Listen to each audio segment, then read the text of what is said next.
নেত্রকোনা জেলার দুর্গাপুরের প্রত্যন্ত গ্রামের এক যুবক, যিনি বর্তমানে ময়মনসিংহ সিটি কর্পোরেশনের কানারঘাট এলাকার বেড়িবাঁধের নিচে একটি ঝুপড়ি ঘরে বসবাস করে আসছেন। তার নাম মোহাম্মদ রমজান। তিনি গ্যাংগ্রিন রোগে আক্রান্ত হয়ে দীর্ঘদিন ধরে মানবেতর জীবনযাপন করছেন।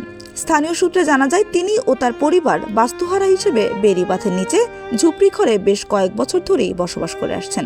প্রথম দিকে তিনি ভ্যান চালক হিসেবে জীবিকা নির্বাহ করলেও তার রয়েছে স্ত্রী সহ 2 সন্তান। স্থানীয় বাসিন্দারা রমজানের চিকিৎসার জন্য সম্মিলিত উদ্যোগে আর্থিক সহযোগিতাও করেছেন ইতোমধ্যে। কিন্তু এখন তার শারীরিক অবস্থার অনেক অবনতি হয়েছে। ডাক্তারের পরামর্শ অনুযায়ী দ্রুত রিং লাগাতে হবে পায়ে, আর এজন্য খরচ হবে 4 লক্ষ টাকা। এই খরচ বহন করার সামর্থ্য নেই তার পরিবারের। ওনারা তো সাহায্য সুবিধা করে অনেক দিন ধরে চিকিৎসা করতেছে, তারপরে এলাকাবাসী সবাই সাহায্য করছে। আমরাও তো গরিব, আমরা তো অতটুকু সাহায্য করতে পারি না, যতটুকু পারছি অতটুকু দিছি। তারপরে ওনারা ছেলে মেয়েলে অনেক কষ্ট করতেছে, তারপরে এই সংসার চলতে অনেক কষ্ট হয়েছে। তারপর চিকিৎসার তো অনেক টাকা লাগতেছে, কিন্তু ওরা করতে পারতেছে না। কিন্তু যারা টাকাওয়ালা মানুষ, এরা যদি একটু সাহায্য করতো তারপরে ওনারা একটু ভালো হতো, এই হতো, এটাই আর কি। রমজানের পায়ে গ্যাংগ্রিন রোগের প্রভাবে পচন শুরু হয়েছে, যার ফলে তার একটি আঙ্গুল ইতোমধ্যেই কেটে ফেলা হয়েছে।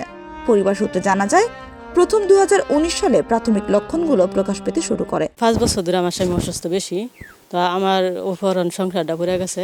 একদিকে ছেলে মেয়ে লেখাপড়া, আরেকদিকে ছেলের বাপে অসুস্থতা, চিকিৎসা খরচ, সংসারের খরচ, এভাবে আমার অনেক টানাপোড়া হয়ে যায়, অনেক কষ্ট হয়ে যায়। সংসার চালাতে অনেক কষ্ট হয়ে যায়। ছেলের লেখাপড়ার লেগে অনেক টাকা খরচ লাগে, দিতে পারি না। বড় ছেলের লেখাপড়া বন্ধ করে দিছে, আর ছোটো ছেলেটা এবার এটি পড়বো, এটাও করাতে পারতেছি না টাকার অভাবে। স্বামী চিকিৎসা করাতে পারছি না টাকার অভাবে, সংসার চালাতে পারি না ঠিক মতো। যা 2 মাস হতে 2টা সংসার খরচ করি, দেখা গেছে ওষুধ কিনা চিকিৎসা করার টাকা থাকে না। মানে এমন অবস্থায় আমার একটা ছোটো একটা চালা ঘর আছে, ঘরটা ভেঙে করে দিতেছে। একদিকে ছেলেরও ভর্তি করা হইতেছে না, আরেকদিকে ঘর ভেঙে হইতেছে, আরেকদিকে স্বামী ওখানে অসুস্থ, দিন দিন বাড়তেছে। মানে এই অবস্থা ওখানে আমার সংসার চালানো অনেক কষ্ট হয়ে গেছে। আমি অনেক বিপদে মধ্যে আছি, সংসার চালাইতে পারতেছি না। তবে আমার কাছে সরকারের কাছে আবেদন, আমার স্বামীর চিকিৎসা প্রায় 4 লক্ষ টাকার প্রয়োজন। যদি কোনোভাবে সহযোগিতা করে তাহলে আমার স্বামীর চিকিৎসাটা করতে পারবো, এটা আমার কামনা, সবার কাছে আশা। আমার সংসারটা বাঁচাইতে গেলে আমার স্বামীর চিকিৎসা দরকার।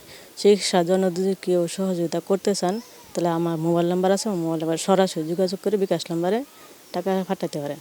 আর যদি আমার একটু সহযোগিতা করেন, তাহলে আমি আমার ছেলের স্বামীর নিয়ে সুখে একটু শান্তিতে একটু থাকতে পারবো। আমার বিকাশ নাম্বার হচ্ছে 018 71 97 80 27, এটা আমার বিকাশ নাম্বার। বর্তমানে রমজানের 4 থেকে 5 হাজার টাকার ঔষধ প্রতি মাসে তাকে সেবন করতে হয়, যার ব্যয় বহন করা তার পক্ষে সম্ভব হচ্ছে না। এভাবে মোটরের ভ্যান চালানোর পরে অসুস্থ হয়ে গেলাম। অসুস্থ হওয়ার পরে এই পাও রক বলক দেয়া দিচ্ছে, পচা ধরছে। ওর পাও ফালাই দিতে, ডাক্তারে বলছে পা ফালাই দিবার। এলাকাবাসী সাহায্য তুললে আমার চিকিৎসা করে পাওটা মোটামুটি বাঁচাইছে। কিন্তু আটতে পারি 2-4 কাকা আটতে পারি বা 10 কাকা আটতে পারি, অনেক রিং লাগবো। অনেক টাকা তার আমার কাছে নাই, যে রিং ব্যবহার করার মতন আমার কাছে টাকা নাই, বা আমি অক্ষম। আমার পরিবারে আর আমার ছেলে সংসার চালায়, তবু ওষুধ এনে খাইতো মাসে কষ্ট। এই অবস্থায় নিয়ে আসি, জানি না আল্লাহ পাক কী করে, করার মতন আর কিচ্ছু নাই আমার।